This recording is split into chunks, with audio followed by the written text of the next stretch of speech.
Welcome back to Cadwell Park. Now, before we go to the race for the Touch of Mojo Mark II Golf GTI Championship, let's go and chat to Tim Cox and Henry Wright about some of the regulation changes that have come into play for the championship this year. Tim, there have been a number of changes that have been introduced in the Class 1, the 8-valve class. Can you tell me more about these? Yeah, sure. The major change is the reduction in the minimum weight. Last season it was 975 kilograms. This year it's 925, which is obviously quite a big reduction. In addition to that, there's no ballast, so if you come first or second, third, it doesn't matter. You don't get ballasted, success ballast. Along with that, we are allowed to install the brakes from a 16-valve, which is obviously bigger than the 8-valve. We are also allowed to put an induction kit on the engine. There's also a number of other kind of small little things that you can do to reduce the weight. You're allowed to remove the rear seat support. Yeah, that's probably the major changes for this year, which I think have been a success from my point of view anyway. And Henry, have there been any changes to the 16-valve? Yeah, this year we've got reduced rev limit from unlimited last year to 7,200 this year, which means some circuits when we were holding onto gears a lot longer just for the sake of another gear change, we have to change gear and keep the car buzzing. So it's changed the dynamic of the car a tiny bit. The best way to describe it is some people were using the higher revs to get more power. Obviously when you're revving it harder, the engine doesn't last as long, so it's a cost-cutting sort of measure in a sense. Well, it's the last race of this weekend here at Cadwell Park. Bumper to bumper grid as always for the Touch of Mojo Mark II Golf GTI Championship. Let's see how they get on. Ben, it's over to you. Well, the Golfs always give us great entertainment here at Cadwell Park, and today will be no different with Jamie Martin and James Bark sharing the front row of the grid. Lewis Hopkins and Harry Vocard on row 2 ahead of Henry Wright and Simon Gustafson. Huge field stretching back almost as far as the eye can see as we get the green flag waved from the marshal. That means the drivers get the 5-second board. It's eyes to the gantry time as the red lights come on now. The revs rise. Who's going to get the jumpers? Away we go. It's the orange car, Jamie Martin, who's well away. So too is James Bark, the black and white 85 machine, but also Lewis Hopkins in the white number 4 car is trying to tuck into the inside of James Bark as they all sprint on towards Coppice for the first time. And yes, Hopkins goes through into second. Bark, the local circuit specialist, slips down to third position as it's Jamie Martin who leads the way as they come out at Charlie's for the first time and sprint along the park straight. And really the leading 5 cars have all making that slight gap over the rest of the field as Tim Cox runs very wide, almost onto the grass. He may well lose a place there as he does battle for the leader Class 1. And Cox right in the thick of the midfield scraps as the race leaders head into Chris Curve with Jamie Martin coming under pressure already from Lewis Hopkins. James Bark then slipping back just a little bit into the clutches of Henry Wright, number 38, and they have got Harry Vocard in the third of those black cars just in behind them as already the leading duo, maybe putting a little bit of daylight between themselves and James Bark, largely because Bark has got a charging Henry Wright right in his tail. They all accelerate out of Mansfield and then swooping along towards the mountain for the first time of asking. Such a spectacular sequence of corners.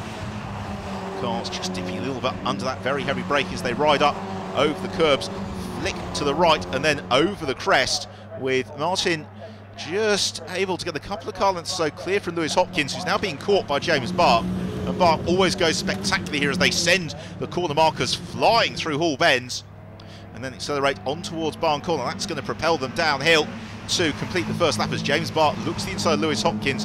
Henry Wright and Harry Vocard still very emphatically part of the mix, so they sprint through over the line, and Jamie Martin, the reigning champion in the Touch of Mojo Mark II Golf GTI Championship, leading the way here at Cadwell Park as we've seen a bit of a shuffling in the order, and it's James Bark who would appear to have been shuffled down the pack as we have a look at the mountain from the perspective of Tim Cox. Side by side action in front of him, a couple of brakes being snatched. Cox through the left hand, through the right, maybe a little bit slowed on the apex, but he still closes up onto the car in front as he sprints on past the cafe towards Hall Bends. Throughout the field, battles to be found, and there's Simon Tomlinson, who is currently the leader of Class 1, although he's got Andrew Aldridge right onto his tail, so battles for the race lead overall and the class advantage, and it was James Bark who's been shuffled down because it's Henry Wright who's up into third position. He's brought Harry Vocard with him for company, and so it's Bark down into fifth as they all ride over the crest of the mountain into the Hall Bends once more. Jamie Martin controlling this race very nicely. One of the beauties of this championship is that, as we were hearing earlier on, the regulations are so tightly controlled. The difference between the cars is absolutely minute. It really comes down to driver skill, and that means the cars run very, very closely during the racing, and overtaking can be easier said than done because you've really got to try and force an error from the car in front of you, particularly at the very sharp end of this field. And that's what James Bart's got to do if he wants to improve on up from fifth position. Then we've got Simon Gustafson, who is next along. He is in command of the next train of cars, all sweeping through, climbing on through Coppice. We look at more of the action further on down the field. There's Brian Passmore, who is busy doing battle with Peter Bay-Spicer. A pair of them just outside the top 20 at the moment, as Alex Bomber Harris coming under a little bit of pressure now from Andy Warnes. Warnes in the silver car, Bomber, well, you can pick him out. Very distinctive livery. There's a pair of them jinked through the gooseneck and then down on towards Manfield, and we're going to see a challenge here. Bomber Harris leaves the space and through goes Warnes. That's a lovely move because you have to get so heavily onto the brakes into Mansfield. So moving up the order is Andy Warnes. That takes him one rung closer to the top 10 as the race leaders continue to fight in this leading quartet through the rest of the field. And you just got to wonder what Harry Vocard there, the fourth car in the queue, has got in his back pocket, because he's sitting there watching the battling going on ahead.